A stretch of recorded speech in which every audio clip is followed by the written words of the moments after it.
our last video, we were talking about what a prompt is, how it might make us write, and the different ways that we can take a prompt and either use it simply, literally, or how we can manipulate it into a new thing.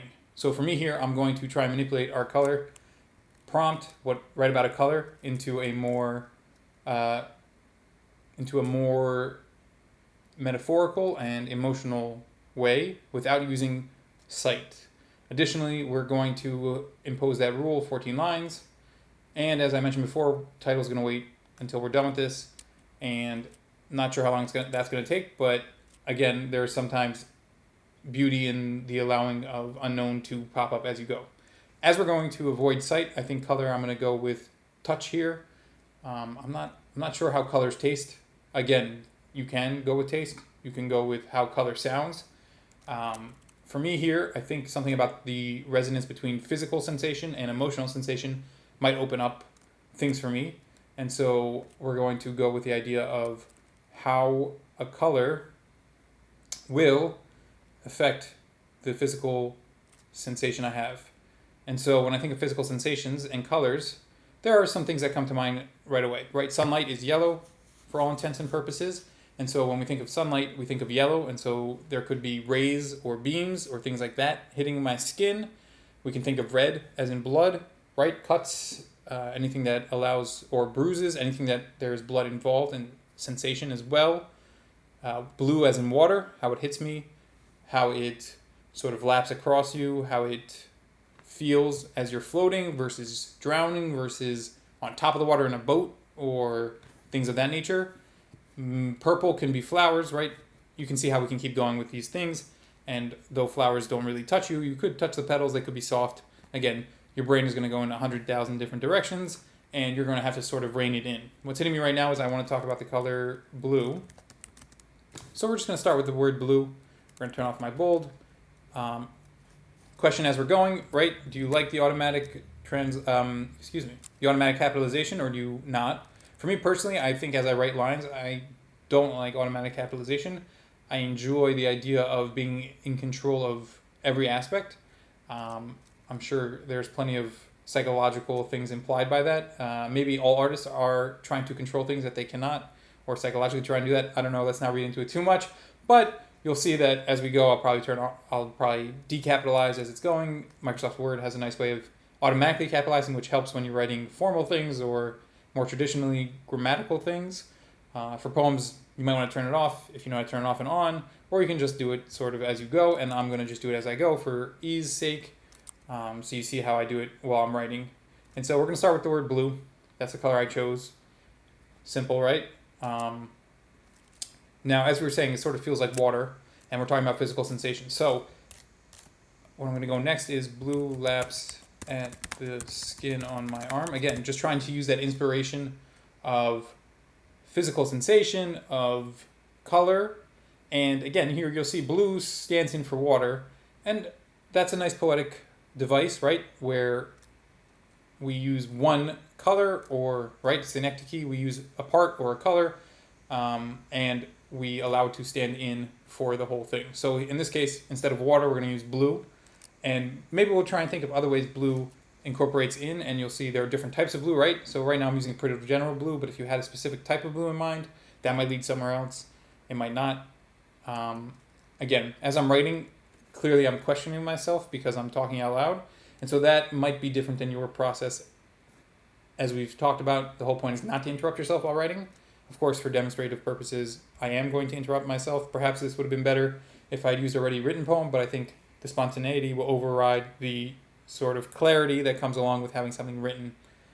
And hopefully, as you see me working through, it'll help you prompt your own writing process or understand how you think while you're writing. Because oftentimes, what stymies us is not just thinking about the writing and trying to erase or change or anything of that nature. It's also the idea that we're not aware of our processes while we're writing. And so we don't realize that we're going down the rabbit hole or the process that will stymie us. So sometimes hearing yourself or thinking out loud, right? Our poems are supposed to be read eventually, so you do have to hear it out loud at some point. But as you're writing, also doing it out loud will help you sort of prompt yourself into imagining what it's supposed to sound like, what might be happening, why you might be going down a way, right? And I'd be frank right now. Like, I've started with blue laps at the skin of my arm.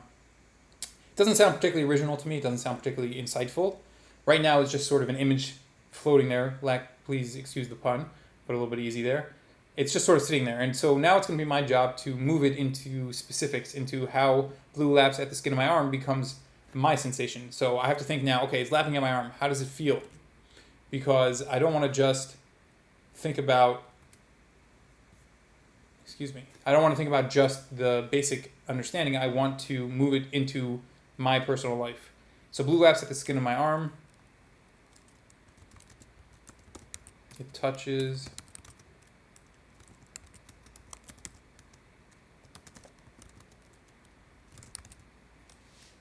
the hair moving them. So now we've moved again from the arm in general to arm hair.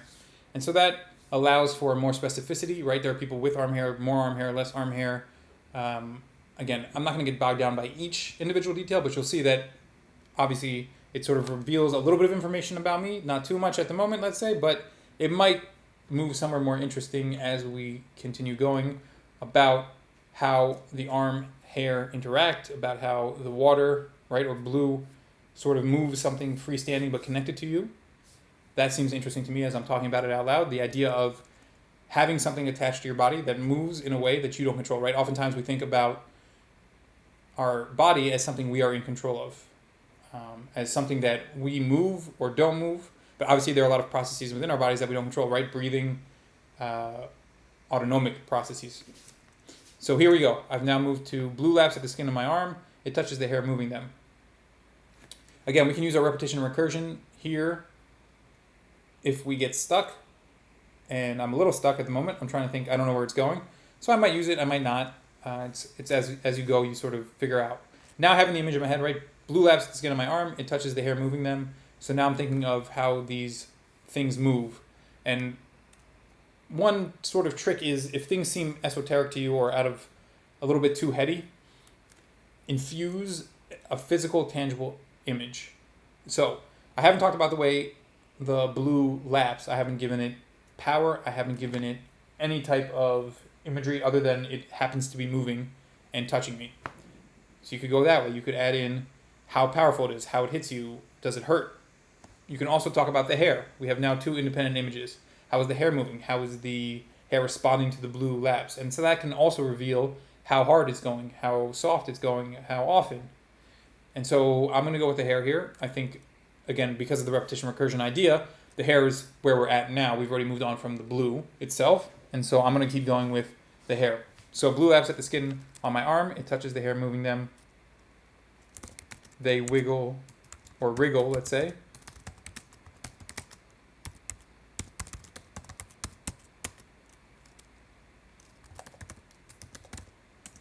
So they wriggle like caterpillars climbing. Again, another image, but we have our like here, so it's still connected back to our hair, right? So it's not a new image, it's building on a previous image. Again, you want to think in builder's terms, quote unquote, that as we keep adding more images, you're actually getting denser information into a person's head. And sometimes that will create stimuli overload. That all of a sudden now I have one image, now I have two images, now I have three images, and I keep building images, and people can find that overwhelming. They don't get to sit in it, they don't get to think about it, they don't emotionally resonate with images.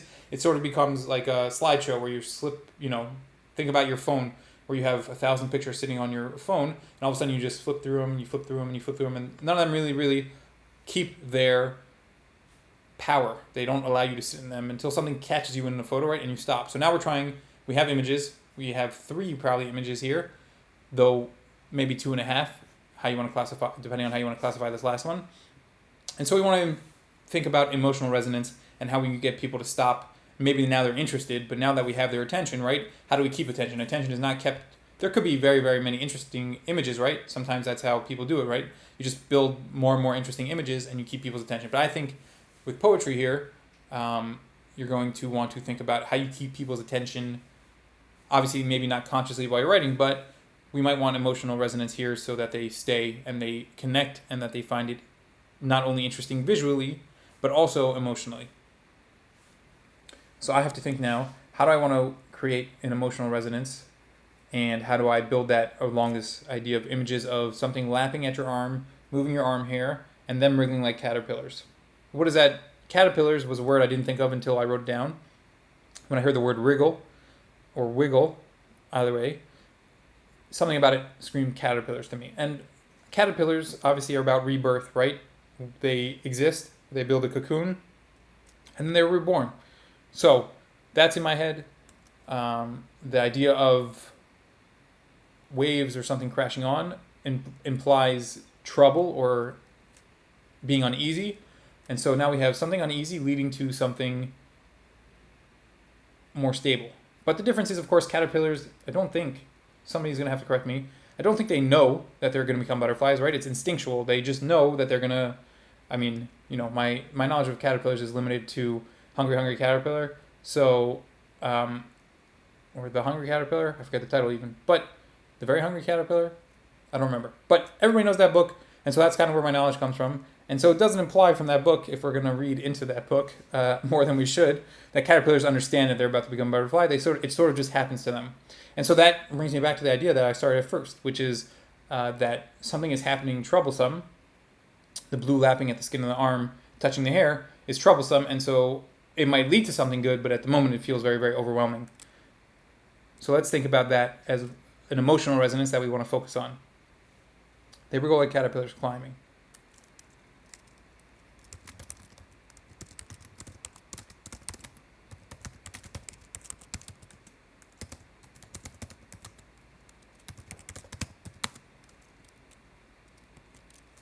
It is often that they move forward, biting, chewing.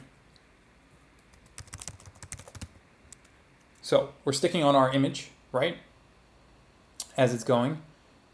And you'll see I'm sticking with one image here. Though there are, of course, other actions happening, it's still about this caterpillar.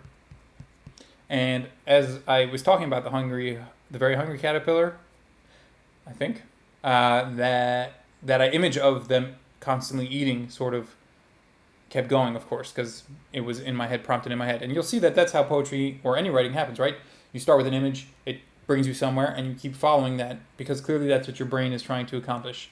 And while, again, as we're talking about caterpillars, we don't know what's going to happen in the end, it allows for that. If you get out of the way of your own unconscious or subconscious, it can lead to surprising results. Now, we have 5 lines so far, and you'll see that while we have thought of 14 lines maybe as long before, right? Sometimes people write 8-line poems, 7-line poems, and they're sort of nice little snippets, haiku, right? 3-line poems. Actually, we're 5 lines in, and it really doesn't feel like we've moved to the end. So we are approaching the end, not soon, but pretty closely. And so we have to start thinking about, not consciously, but we have to be aware of our line count so that as we keep going, we sort of get to somewhere at the end, not just infinite description or infinite action. We get somewhere emotionally. So it is often that they move forward, biting, chewing, swallowing, wondering where their next meal might come from. Again, a little bit of a cliche, but in our first draft, we don't think about cliche too much. We just allow for things to happen. And so where their next meal might come from is a little bit cliche to me as I'm hearing it come out of my mouth. But again, we don't judge that in our first draft. We allow that to live, and we keep going with it. And now we think about, okay, I'm seeing here that where their next meal might come from, and the answer is what's the emotional response that a caterpillar might have. Of course, I'm anthropomorphizing things here and imposing upon them from the outside, but if we were going to allow for that caterpillar to be alive in a sort of human sense, right, then we can maybe develop how they feel, and that will reveal something about how the speaker here feels. Again, remember, we want to separate ourselves from the speaker of the poem, and though it's tempting to think of yourself as the writer of the poem and the person in the poem, remember, as a reader, as somebody who appreciates poetry, you separate the author and the poem itself. And of course, there's obviously basis in my own life for this, but the speaker here is speaking, and so we have to remember that as we're going. So we're at 6 lines. We have now moved not only from images, but now we have actions, and actions come to emotion or thought, really, not emotion yet. Wondering where their next meal might come from. Do they worry that they may never eat again? Probably not. Okay. So we haven't really done too much grammar, or let's say punctuation is a better way to put it, in this poem. This technically is one long sentence. People have many, many opinions about how grammar and punctuation works in a poem. I'm not going to get into it at this very moment. I'll probably get into it in our next video, which will be about how we revise things, or maybe even how we not only revise, but also split up, change, alter. I guess it all fits under revise, but how we think about a poem after it's written. So we're not going to worry too much about the grammar. We're not going to worry about the cliches. Again, we're trying to keep ourselves as clear as possible just on putting down the words on the piece of paper without thinking too much about how that works technically. So let's read the whole thing so far and see if we can't prompt what comes next. Blue laps at the skin of my arm. It touches the hair, moving them. They wriggle like caterpillars climbing. It is often that they move forward, biting, chewing, swallowing, wondering where their next meal might come from. Do they worry that they may never eat again? Probably not. Instead, focus is only on the next meal. Something I should have mentioned here is, well, it's telling me comma, so I probably should do that. We'll allow for that here, the grammar that we're talking about, despite my last comments. Something we should talk about here is, though, however, do they worry they may never eat again is a question. But I answered the question. And it wants that comma here so that the answer right works grammatically. And you can decide to take it out later. But if the lines underneath right bother you, sometimes it's easier to take them out while you're writing, sometimes not. Again, this is why an argument can be made for pen and paper, right? It really limits distractions, whereas a computer using a processor, a word processor of any type, will oftentimes create these distractions within the poem while you're still writing, or anything really, right? All these colors come up, all these different rules, everything like that. So you have to decide for yourself if it's distracting or helpful. But again, here's the question: do they worry about what they may never eat again? Questions are a weird thing when you're writing. If you read The Triggering Town by Victor Hugo, he often says he does not like questions. I think he's the one who said this, but if not, I'm adding it. And then, of course, you can argue with me, but I think he's the one who pioneered this. He doesn't like rhetorical questions. He doesn't like questions that are answered, but the author, for some reason, won't answer. So oftentimes, we allow a question to sit there instead of actually looking for the answer. Does God hate us? Does God dislike us? Do my parents dislike me? Right? These are all big existential questions, and the God ones are hard to answer. But in your heart, if you're being honest, in that moment, it may feel like God hates you. So don't ask the question, does God hate you? In your head, in your emotional resonance, God hates you in that moment. Or God loves you in that moment, whatever it is. Or you can ask your parents, right? Do they love you? Do they hate you? You can ask people. So sometimes we allow poems to become cathartic, but cathartic in a way that is unhelpful. Because poetry is not therapy, right? Catharsis is nice and things come out. I remember I had a professor who was very much anti-cathartic poems. Psychology or psychological help is one thing, and then art is something else. And so while they do sort of commingle, or it's hard to break apart where they go together or split apart or how that even looks, right? In some ways, you don't want to allow the art to be psychology only. Psychology should not be the first instinct of art. Art should be the first instinct of art. I know that sounds a little esoteric, but what I mean by that is, if you want therapy, see a therapist, talk to a friend, do therapy. If you want to make art, you make art. And while there can be therapeutic consequences to the art, it shouldn't be your first instinct when it comes to art. The same way, when you're making a meal, your first instinct shouldn't necessarily, it depends on what type of meal you're making, right? Sometimes a nutritionist is making a meal for a patient, and that's a meal not for taste, that is a meal for nutrition. Or a chef is making a meal, and it's for a tasting menu, and that is a meal for taste, not for health, right? And so you want to know what type of poem you're writing. Are you writing art type of poem? Are you writing psychological type of poem? And so oftentimes that happens with a lot of things, right? Politics is the big one. I'm just going to go with politics. That's a good enough example. So oftentimes people allow their politics to get in the way of the art, right? And instead what we want to focus on is how to allow the art to become primary and other things to become maybe secondary or a consequence rather than the initial prompting or inspiration for the art. That is not to say that something political or emotional can't prompt the art, but again, at the end of the day, this is a piece of art, not a piece of propaganda, right? And so we want to keep those things separate. Propaganda and art do not go together by any means, because propaganda is a philosophical argument, and art is not philosophical in that way. You can philosophize about art, right? Gotta pronounce that word right. You can philosophize about art, but art itself is not philosophizing. It's being artistic. Okay, so this is a question. I answered the question. Maybe breaking that rule a little bit from Hugo. I'm not sure, but I'm trying not to ask a rhetorical question if I can help it. So, do they worry that they may never eat again? Probably not. Instead, the focus is only on the next meal. How many lines are we at right now? 1, 2, 3, 4, 5, 6, 7, 8, 9. We're at 9. So we only have 3 more to go, which is not that many lines. 3.5 more to go, right? We're at 8.5 maybe.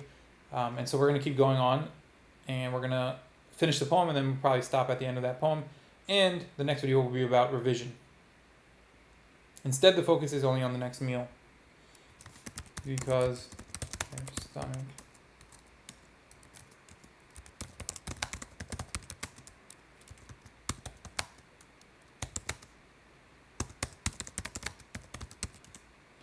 So, instead the focus is only on the next meal because their stomach rumbles until it hurts to move.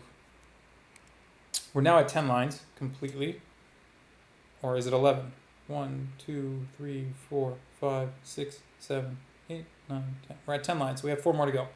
And honestly, that felt like a turning point to me. I don't know if you guys, as you're following along, it feels different to you, but all of a sudden, I do feel like I've moved from the imposition or the prompt into a more personal manner, into a more personal expression. Because that is the first sort of image I felt, that felt like I came up with it, that felt like it wasn't sort of built on the prompt. That we've now moved away from this color. And you might even think, wait, wasn't this poem about color? All of a sudden we've gotten into caterpillars and we're not even on the color anymore. How can that be? And the answer is, you're right. Again, prompting is just a prompt. I wouldn't worry too much about making sure that it comes through all the time, that, oh man, I need to stick to this prompt. The prompt is literally just there to get you started, right? That's literally the definition of the word prompt. It prompts you to do something. So don't worry about that. Don't worry that we're not on blue anymore. Just worry about where we're at now. And as I said, I'm excited by this new idea because it does feel like it's the first thing that resonates with me fully. And that's fun because we're towards the end of the poem, and in a 14-line poem, and you're going to want that sort of flip probably towards the end, right? The reader is coming along with you. It's finally becoming interesting. It's finally moving up in tenor, and you're getting there. And all of a sudden now you hit this sort of stride where it does feel like it's taking shape, where it does feel like it's sort of coming towards the end, or at least that surprise that we've talked about, right? That conclusion, the idea that we're about to realize something maybe we didn't realize before, or that we're going to discover something that's new in language, new in color, new in feel, right? So I'm going to keep going with that. Instead, the focus is only on the next meal because their stomach rumbles until it hurts to move. And I definitely interrupted my own flow, so let's see if I can get back. Maybe we'll start from the beginning and see how we can get back. Blue laps at the skin on my arm. It touches the hair, moving them. They wriggle like caterpillars climbing. It is often that they move forward, biting, chewing, swallowing, wondering where their next meal might come from. Do they worry that they may never eat again? Probably not. Instead, the focus is only on the next meal because their stomach rumbles until it hurts to move. Much like arm.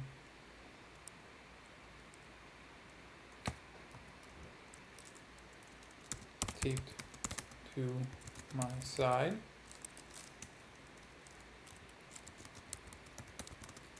No.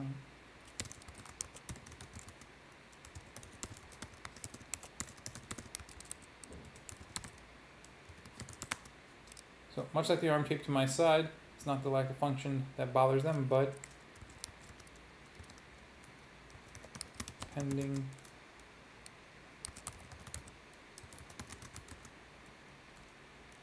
impending explosion of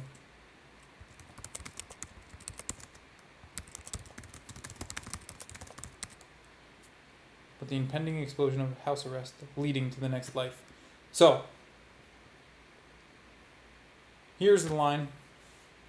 Where are we at right now? 1, 2, 3, 4, 5, 6, 7, 8, 9, 10, 11, 12, 13, 14.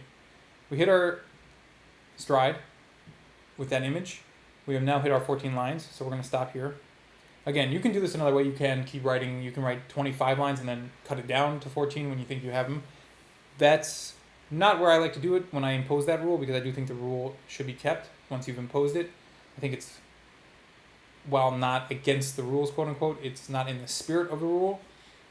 But if you want to do that, if you want to keep writing, then all of a sudden you say, okay, well, my first revision will be to cut it down to 14 lines from however many lines there is. That's fine, you can do that. For me personally, I'm not going to do that. I'm going to stick with these 14 lines, and I'm going to read them back as a whole right now, and then probably that's going to be it for this video, and we'll get to the next video where you'll get into revisions, and that'll happen at another time. And hopefully you guys will come back to see that one. So here, let's read this poem once, and then we'll stop there. So, blue laps at the skin of my arm, it touches the hair moving them. They wriggle like caterpillars climbing. It is often that they move forward, biting, chewing, swallowing, wondering where their next meal might come from. Do they worry that they may never eat again? Probably not. Instead, the focus is only on the next meal, because their stomach rumbles until it hurts to move, much like my arm taped to my side. It is not the lack of function that bothers them, but the impending explosion of house arrest leading to the next life. So, again, thanks for coming along. I know it was a little weird, and there are silent parts. There are parts where I'm writing, typing, maybe even you hear the clacking. But I hope that this sort of shows you how you can take a prompt, create a quick rule, and, of course, write a poem.